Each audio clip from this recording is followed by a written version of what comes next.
President Trump says Greenland is essential to America's national security and future missile defense, especially as Russia and China expand their presence in the Arctic.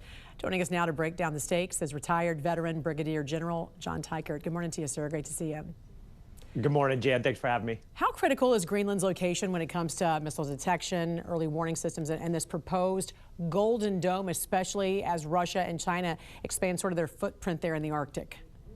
Jan, I would encourage your viewers to take a look at our globe from the North Pole looking down, and you'll see that the largest landmass in the Arctic is Greenland. You'll see that it is the choke point for any commerce that would travel in the Arctic Ocean, especially along the north edge of North America. And you'll notice that it is the biggest landmass that is between Russia and the east coast of the United States. All of those reasons make it very geostrategically important. And the good news is that we have very active mechanisms with Greenland and with Denmark that allow us to use that landmass for the benefit of NATO and the United States. We don't need to own it. We just need to use it. We currently have a Space Force base there, and we need to continue to find opportunities for mutual benefit alongside of our allies and partners. I'm glad you said that. It's the first thing I did when this all came down. I wanted to see how big it was. It is massive. So great idea to look at it from the North Pole perspective as well. Turning to the Middle East right now, what risks does the violence in Iran pose beyond its borders, especially, for American forces and U.S. allies there in the region? And what should the White House and policymakers be keeping a close eye on right now? Jan, we have about 50,000 Americans that are in the Middle East deployed there in Jordan, Saudi Arabia, Kuwait, Bahrain, UAE, Qatar, and other locations. And all of those individuals are at risk if Iran makes the decision to launch those ballistic missiles. They probably have about 1,000 of them against U.S. assets in the region. U.S. Central Command is poised currently to defend against any threat that Iran could levy. And right now, that would be an act of desperation by the regime in Iran that indicates that they see the regime falling and they're trying to do whatever they can to shore up support to stop the Ayatollah from having to step down. But I think we're on a pathway now where the regime is at real risk, which means that possibly Iran will do something desperate. Big day for President Trump right now at the White House, where he's meeting with Venezuelan opposition leader Maria Corina Machado. How soon should Venezuela realistically, do you think, move toward elections? And what kind of timeline would make sense to stabilize the country? Jan, right now it seems like the acting president Rodriguez is sufficiently compliant to U.S. interests and demands that slowed down the clock a little bit. And Secretary Rubio has talked about a three-phase plan, which is stabilize, recover, and then transition.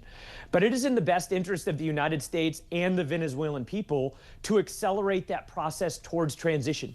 They had elections in 2024. Gonzalez, who's now in exile in Spain, soundly won those elections. Machado is massively popular, and it legitimizes our activities in Venezuela. The more quickly, maybe within the next 6 months, that we can either establish that duly elected government from 2024 or stand up elections as quickly as possible to hit that transition phase that Rubio talks about. You think we can do that without boots on the ground, or do you think some level of military presence is unavoidable? And also, what does success look like for Venezuela in the near future?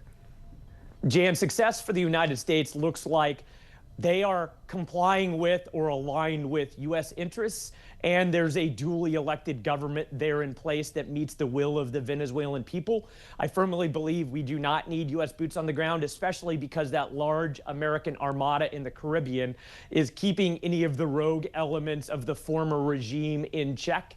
I think as long as Rodriguez continues to be compliant, then that threat of U.S. force is sufficient, and we won't need U.S. boots on the ground in Venezuela. How interconnected are these global flashpoints, Greenland, Iran, and Venezuela, when it comes to all of these global security challenges? Jan, there are real malign actors around the world that wish to do harm to the United States. Russia, China, Iran, North Korea. And probably the greatest linkage that we see in those hot spots today is that we serve and we deter and we can defeat if necessary alongside of a broad and trusting network of allies and partners that we created at the end of World War II, that we have maintained. And we need to take a good look to make sure that we nurture the trusting nature of those allies and partners that uniquely benefit the United States. And I suspect that in any challenge that we face around the globe, we'll need friends alongside of us. And we need to make sure they are there alongside of us because we've taken care of them in the good times. Retired veteran Brigadier General Jan Teichert. Always great to see you, sir. Thanks for joining us this morning. We appreciate it. You got it. Thanks, Jen.